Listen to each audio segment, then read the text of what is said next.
je préférais être condamné que de vendre ma dignité.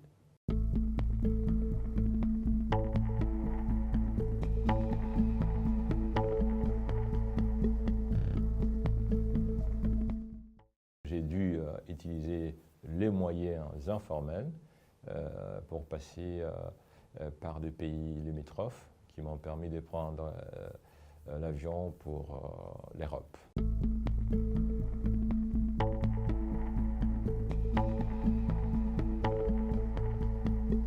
Un mois avant, le conseiller spécial du chef de l'État en matière de sécurité m'avait approché.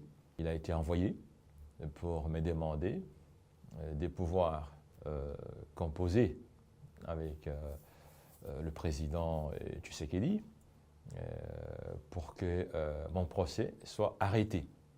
Là encore, vous voyez que la justice n'est pas indépendante. Parce que si la justice était indépendante, de telles conditions ne pouvaient pas être posées.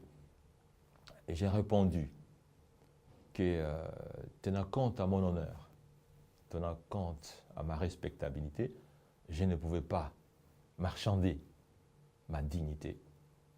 J'ai dit, je préférais être condamné que de vendre ma dignité. Et c'est ce qui s'est passé un mois après. Donc j'ai été condamné tout simplement parce que j'ai refusé de pouvoir travailler avec le président Tshisekedi. Et je suis fier d'avoir refusé de travailler avec lui. Comme je l'ai dit, c'est un gouvernement qui est totalement versé dans la corruption.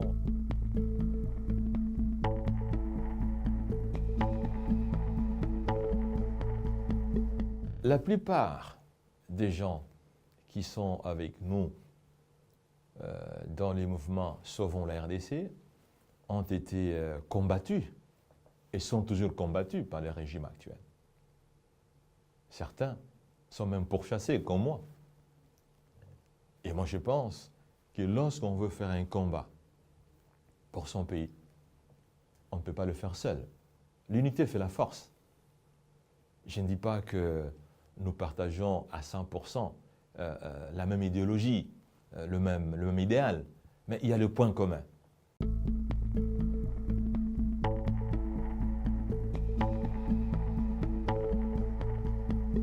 Nous avons organisé une réunion à Nairobi et après l'analyse et l'examen de l'ensemble des critères qui tiennent compte à la fois de l'expérience des uns et des autres qui constituent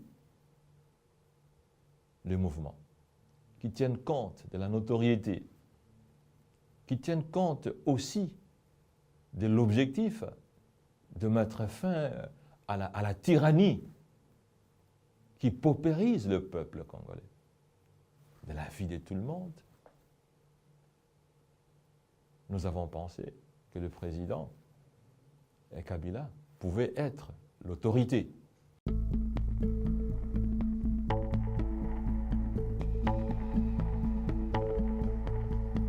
C'est un choix tout à fait normal. Joseph Kabila Kabange demeure un Congolais. Ceux qui sont à Goma sont des Congolais. Parce qu'il est chassé à Kinshasa. Même sa maison de Kinshasa est vilipendée.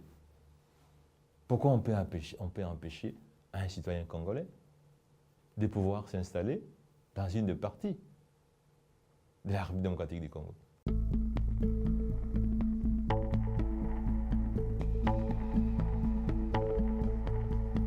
Le problème de fond de la rébellion, ce n'est pas un problème de prendre les armes. Le problème de fond, c'est de savoir pourquoi est-ce qu'ils ont pris les armes. Si les gens sont frustrés, si les gens sont mécontents, il faut savoir pourquoi ils sont frustrés, pourquoi ils sont mécontents. C'est un problème de gouvernance. C'est un problème de leadership. Et donc, si vous voulez résoudre le problème des rébellions, mais résolvez le problème de gouvernance.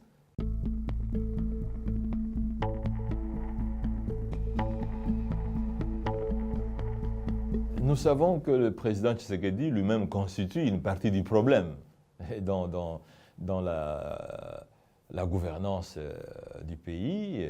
Ça c'est clair, tout le monde le sait, c'est de toute évidence. Mais parce qu'il est président de la République, même si les élections dont il est issu ont été entachées des irrégularités inimaginables, peut-être qui n'ont jamais été comptées dans l'histoire politique du monde. Mais parce qu'il est président de la République, nous n'avons pas d'objection à ce qu'il puisse participer au dialogue. Mais nous devons insister ici que les dialogues inclusifs constituent le passage obligé pour résoudre les problèmes dans le pays. Et ça, c'est l'occasion pour les dire qu'on ne les trompe pas. Qu'on ne les trompe pas. Ce n'est pas les accords extérieurs, qu'ils soient ceux de Doha, ceux de Washington, ou ceux de Luanda ou de l'Union africaine, qui vont résoudre les problèmes. Parce qu'ici, il y a une crise de confiance entre le peuple et les dirigeants. Il y a une crise de confiance. Et cette crise de confiance ne peut être réglée que par un dialogue qui permet de décrisper la situation, de rétablir la confiance entre les uns et les autres.